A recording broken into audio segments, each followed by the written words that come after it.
코로나19로 인해 운송사업자 자체 환경 점검을 실시합니다. 비대면입니다. 직원이 트렁크에 달력이나 선물을 실어드리면 즉시 출발하셔야 합니다.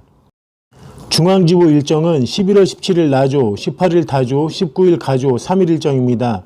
오전 9시, 오후 4시까지이고 한양대 뒷길 살구지 공원에서 실시합니다. 조합원님 안녕하십니까. 중앙지부 대의원 김영남 인사드리겠습니다. 얼마 전 국토부에서 총량제에 대한 문건 보도자료가 나왔는데 그 내용을 들여다보니까 아직까지는 그 신규 면허를 확대하려는 국토부의 그 안이 예상에서 그렇게 크게 빗나가지는 않은 것 같습니다.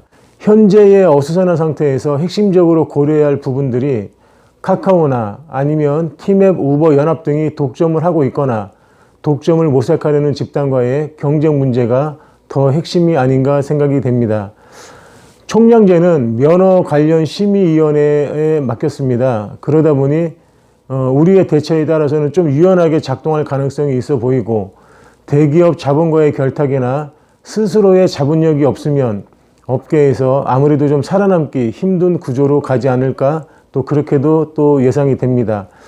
내용을 보면 완벽한 총량제가 아니라 유연한 총량제인데, 그럼에도 불구하고 소자본은 규모가 제한되어 있고, 그리고 이미 독점하고 있는 카카오가 있는 상태이기 때문에 그다지 그렇게 크게 변화된 내용을 담고 있는 것 같지는 않습니다.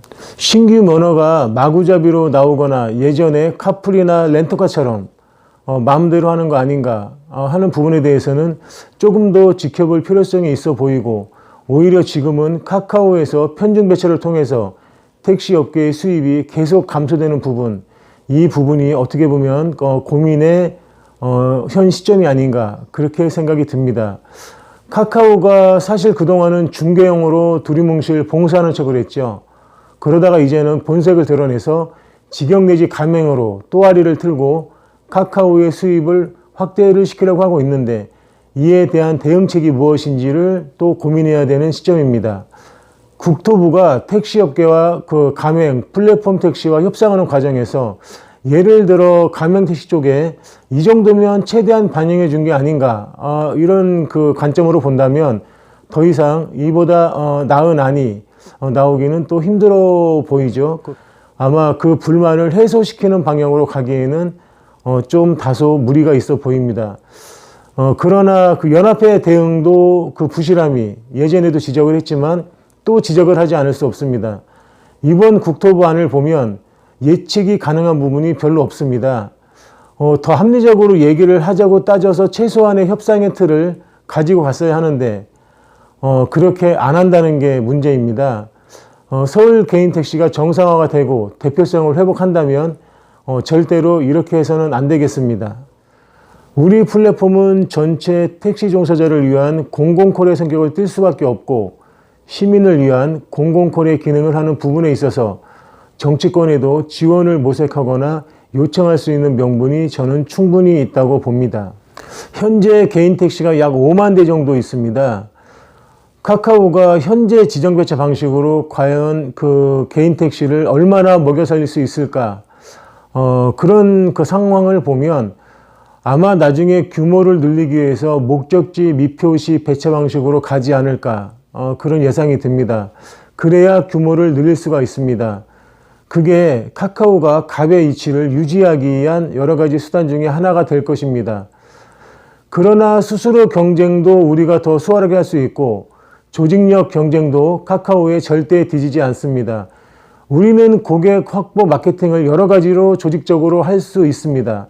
2020년 그 11월 11일 수요일이죠. 며칠 안 됐습니다. 서울 18개 각 지부장과 대의원들이 그 국토부 앞에 가서 그 항의 시위를 했고, 총량제 관련 부분에 대해서 국토부 주무부서 사무관과 면담을 했습니다. 그 면담한 내용을 몇 가지만 좀 요약을 해드려 보면, 첫 번째가 독과점 금지에 대한 그 질문이 있었고, 답변은 4개의 큰 플랫폼에 기대가 된다. 그리고 점차 해결될 것으로 보인다라는 답변이었습니다. 두 번째가 콜 편중 배차에 대한 경기도의 대응의 예를 들어서 질문을 하였는데, 답변은 현재 플랫폼 관련 법이 없다. 이런 답변이었습니다. 세 번째가 콜비를 받을 수 있다는 부분을 수정을 해달라.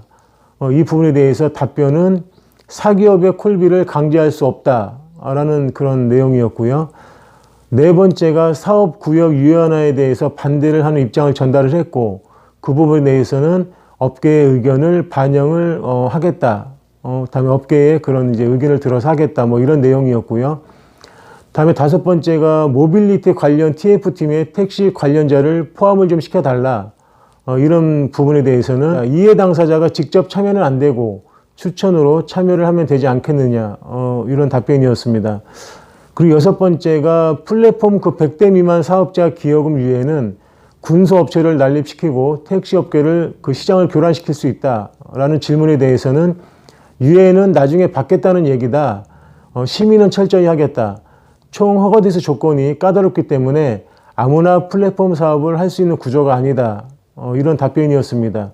예를 들자면 법인처럼 차고지나 자체 정비센터를 갖춰야 하는 등 조건이 까다롭고 또한 택시 총량을 봐가며 내주겠다는 의도도 보였습니다.